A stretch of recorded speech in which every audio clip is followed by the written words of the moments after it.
2월 1일 저희들에게 주시는 하나님 말씀 다니엘 6장 19절로 28절까지 말씀입니다.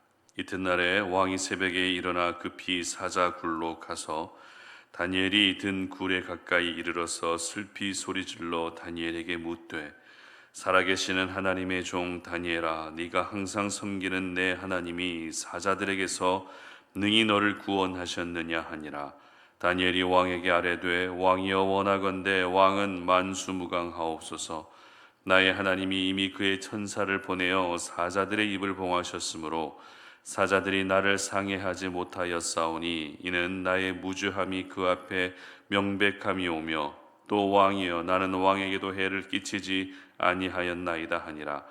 왕이 심히 기뻐서 명하여 다니엘을 굴에서 올리라 하매 그들이 다니엘을 굴에서 올린즉 그의 몸이 조금도 상하지 아니하였으니 이는 그가 자기의 하나님을 믿음이었더라. 왕이 말하여 다니엘을 참수한 사람들을 끌어오게 하고 그들을 그들의 처자들과 함께 사자굴에 던져 넣게 하였더니 그들이 굴 바닥에 닿기도 전에 사자들이 곧 그들을 움켜서 그 뼈까지도 부서뜨렸더라. 이에 다리오 왕이 온 땅에 있는 모든 백성과 나라들과 언어가 다른 모든 사람들에게 조서를 내려 이르되 원하건대 너희에게 큰 평강이 있을지어다. 내가 이제 조서를 내리노라. 내 나라 관할 아래에 있는 사람들은 다 다니엘의 하나님 앞에서 떨며 두려워할지니 그는 살아계시는 하나님이시요 영원히 변하지 않으실 이시며 그의 나라는 멸망하지 아니할 것이며 그의 권세는 무궁할 것이며 그는 구원도 하시며 건져내기도 하시며 하늘에서든지 땅에서든지 이적과 기사를 행하시는 이로써 다니엘을 구원하여 사자의 입에서 벗어나게 하셨음이라 하였더라. 이 다니엘이 다리오 왕의 시대와 바사 사람 고레스 왕의 시대에 형통하였더라. 아멘. 믿음이면 충분합니다 라는 제목으로 오늘 아침 말씀 전합니다. 서울의 경복궁 일대를 걷다 보면 좋은 향기가 은은하게 퍼져 있다고 합니다. 그 향기를 따라가게 되면 많은 사람들이 모여있는 한 장소에 도착하게 되는데요, 바로 그랑핸드라고 하는 향수 판매집입니다. 그랑핸드는 작은 한옥으로 된 가게에 입점해 있습니다. 향수와 한옥, 왠지 전혀 어울리지 않아 보이지만 세계적인 뷰티 업체인 샤넬에서도 인정할 만큼 이미 향수를 좋아하시는 분들 사이에서는 정평이 나 있습니다. 특별히 그랑핸드의 성공 스토리에서 항상 등장하는 말은 4평이면 충분하다라고 하는 말입니다. 일반적으로 새로 가게를 오픈하기 위해서는 조금이라도 넓고 쾌적한 공간을 선호하기 마련입니다. 하지만 그랑핸드는 4평밖에 되지 않는 작은 공간이지만 그 공간을 어떻게 꾸미고 또 어떻게 활용하느냐에 따라 성공과 실패 여부가 결정되기 때문에 큰 공간은 필요하지 않다는 것입니다. 그런 점에서 4평이면 충분하다는 것입니다. 우리는 시설과 공간, 편의성 등등 모든 것들이 갖추어져야 된다고 생각하지만 그랑핸드의 성공 스토리를 보면서 꼭 그래야만 되는 것은 아니다라는 사실을 깨달을 수 있습니다. 그렇다면 이것을 하나님의 자녀로 살아가는 우리의 삶에 적용하면 어떨까요? 적어도 하나님의 기쁨이 되기 위한 삶을 살기 위해서는 하나님이 명령하신 모든 것을 잘 지켜야 된다라고 생각할 때가 있습니다. 그래서 봉사도 열심히 하고 기도 생활도 열심히 하고 전도도 열심히 해야 하나님이 인정해 주시는 사람이 될 수 있다는 생각을 하게 된다는 것입니다. 물론 틀린 것은 아닙니다. 그러나 오늘 저희들이 기억해야 하는 것은 하나님의 사람은 하나부터 열까지 모든 것이 갖추어져야 하나님이 인정해 주시는 사람이 될 수 있다는 생각을 잠시 내려놓을 수 있어야 합니다. 이와 같은 생각에 지나치게 매이게 되면 언제나 신앙생활이 짐이 되고 부담이 될 수밖에 없는 것입니다. 그렇다면 하나님이 오늘 저와 여러분에게 원하시는 것은 무엇일까요? 그것은 바로 믿음입니다. 하나님의 자녀들에게는 믿음이면 충분하다는 것입니다. 이것저것 모든 것이 완벽하게 갖추어져야 하나님의 일하심을 경험할 수 있는 것이 아니라 단순하게 믿음이면 충분하다는 것입니다.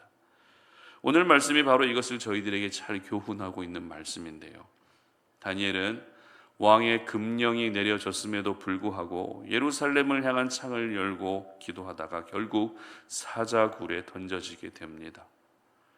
다니엘은 습관을 따라 늘 하던 대로 했을 뿐이지만 그것이 빌미가 되어 죽을 위기에 놓여지게 된 것입니다. 사자굴에 던져진 다니엘을 보며 그렇게 걱정했던 다리오 왕의 반응만 봐도 사자굴은 절대 살아나올 수 없는 완전한 죽음, 완전한 절망을 상징한다라고 우리는 생각할 수 있습니다. 그런데 사자굴에서 믿기 어려운 일이 일어난 것입니다. 22절 말씀 보도록 하겠습니다. 나의 하나님이 이미 그의 천사를 보내어 사자들의 입을 봉하셨으므로 사자들이 나를 상해하지 못하였사오니 이는 나의 무죄함이 그 앞에 명백함이오며 또 왕이여 나는 왕에게도 해를 끼치지 아니하였나이다 하니라. 아멘. 어떤 일이 일어났습니까? 다니엘이 사자의 밥이 되지 않고 멀쩡하게 살아 있었던 것입니다. 이에 대해서 다니엘은 하나님이 천사를 보내주셔서 사자의 입을 막아주셨다라고 고백하고 있습니다. 여러분, 하나님이 천사를 보내주셔서 죽을 위기에 놓여진 나를 지켜주시는 은혜, 생각만 해도 벅차오르지 않으십니까? 내 힘으로는 절대 피할 수 없는 위기를 하나님이 보내주신 천사가 보호해 주시는 은혜, 이 은혜를 여러분 모두가 오늘도 뜨겁게 사모하는 마음으로 기도하셔서 이 은혜가 저와 여러분 모두에게 동일하게 임할 수 있었으면 좋겠습니다. 특별히 저희들은 다니엘이 사자굴에서 죽지 않고 살 수 있었던 이유를 기록하고 있는 23절 하반절 말씀을 주목할 수 있어야 되는데요. 함께 읽어봅니다. 이는 그가 자기의 하나님을 믿음이었더라. 아멘. 바로 하나님을 믿었기 때문에 살 수 있었다고 기록하고 있다는 것입니다. 이 부분을 아무 생각 없이 보게 되면 그래 그렇구나 라고 쉽게 지나칠 수 있습니다. 다니엘이 하나님을 믿었다는 것은 너무나도 당연한 것입니다. 다니엘이 하나님을 믿었다는 것은 너무나도 자연스러운 것입니다. 그러나 오늘 성경은 다니엘이 살 수 있었던 이유가 하나님을 믿었기 때문이라고 지극히 당연한 이야기를 이렇게 기록하고 있다는 것입니다. 무슨 말입니까? 아무리 지극히 당연한 믿음이라 할지라도 믿음은 하나님의 능력을 경험할 수 있는 가장 중요한 통로가 된다는 말입니다. 믿음이면 충분하다는 것을 오늘 저희들에게 이렇게 가르쳐주고 있다는 것입니다. 인간적인 생각으로 사자굴에서 살아남기 위해서는 다니엘이 다리오 왕에게 살려달라고 애원하는 것이 필요할 수도 있습니다. 아니면 다니엘이 싸움을 잘하는 장수처럼 무기를 휘두르며 사자와 싸워서 이기는 것이 필요할 수도 있습니다. 그러나 성경은 그렇게 했기 때문에 다니엘이 살 수 있었던 것이 아니라 오직 자기의 하나님을 믿었기 때문이라는 지극히 단순한 진리를 오늘 저희들에게 기록하고 있다는 것입니다. 그렇다면 믿음이란 도대체 무엇이길래 우리의 이성과 생각과 모든 상식을 초월하는 일들을 만들어내는 것일까요? 믿음이란 도대체 무엇입니까? 이 부분에 대한 대답은 의외로 다리오 왕의 고백을 통해서 우리가 확인할 수 있습니다. 20절 하반절 말씀 보도록 합니다. 하나님의 종 다니엘아, 네가 항상 섬기는 내 하나님이 사자들에게서 능히 너를 구원하셨느냐 하니라. 아멘. 그리고 27절 보시기 바랍니다. 그는 구원도 하시며 건져내기도 하시며 하늘에서든지 땅에서든지 이적과 기사를 행하시는 이로써 다니엘을 구원하여 사자의 입에서 벗어나게 하셨습니다 하였더라. 아멘. 여러분, 믿음이란 무엇입니까? 믿음은 하나님이 하신다는 것을 인정하고 받아들이는 것입니다. 믿음은 내 힘으로 하는 것이 아닙니다. 믿음은 내 지식과 경험으로 하는 것이 아닙니다. 믿음은 하나님이 하시는 것이 바로 믿음입니다. 하나님은 다리오 왕을 통해서 다니엘이 믿었던 그 믿음이 어떤 믿음이었는지를 이렇게 정확하게 보여주셨던 것입니다. 이처럼 믿음의 핵심은 내가 아니라 하나님입니다. 믿음의 본질은 내가 아니라 하나님입니다. 다니엘은 바로 하나님을 믿고 있었던 것입니다. 자신을 믿었던 것도 아니라, 다리오 왕을 믿었던 것도 아니라, 사자굴에서 구원해 줄 수 있는 또 다른 사람들을 믿었던 것이 아니라 바로 하나님을 믿고 있었던 것입니다. 그리고 하나님을 믿은 그 믿음이 결국 사자굴에서도 죽지 않고 살 수 있는 은혜로 나타나게 됐던 것입니다. 여러분이 가지고 계시는 그 믿음을 절대 과소평가하지 않으셨으면 좋겠습니다. 여러분이 가지고 있는 그 믿음을 절대 가볍게 생각하지 않으셨으면 좋겠습니다.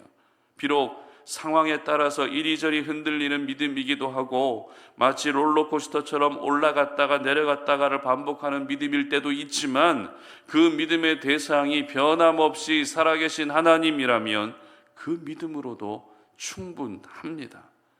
여러분의 믿음이 내가 하는 것이 아니라 하나님이 하신다는 것을 믿는 단순한 믿음이라면 그 믿음으로도 충분하다는 것입니다.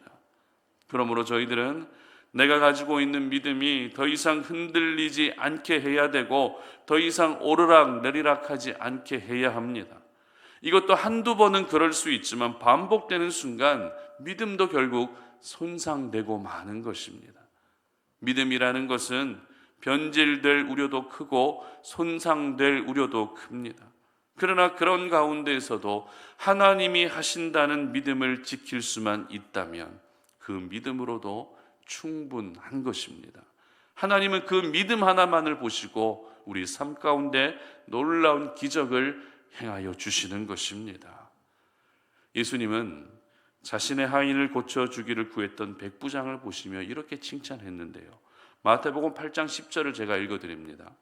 예수께서 들으시고 놀랍게 여겨 따르는 자들에게 이르시되 내가 진실로 너희에게 이르노니 이스라엘 중 아무에게서도 이만한 믿음을 보지 못하였노라. 아멘. 어떻게 칭찬하셨다고요? 이만한 믿음을 보지 못했다라고 칭찬해 주셨습니다. 저는 우리 송탄 올인의 모든 가족들이 바로 예수님이 칭찬해 주시는 이만한 믿음을 가진 분들이 되셨으면 좋겠습니다. 여러분의 믿음을 통해서 하나님이 행하시는 기적을 매 순간 경험할 수 있었으면 좋겠습니다. 서두에서 내 평이면 충분하다라고 하는 이 말이 이제는 여러분에게 믿음이면 충분합니다라는 말로 다가올 수 있었으면 좋겠습니다.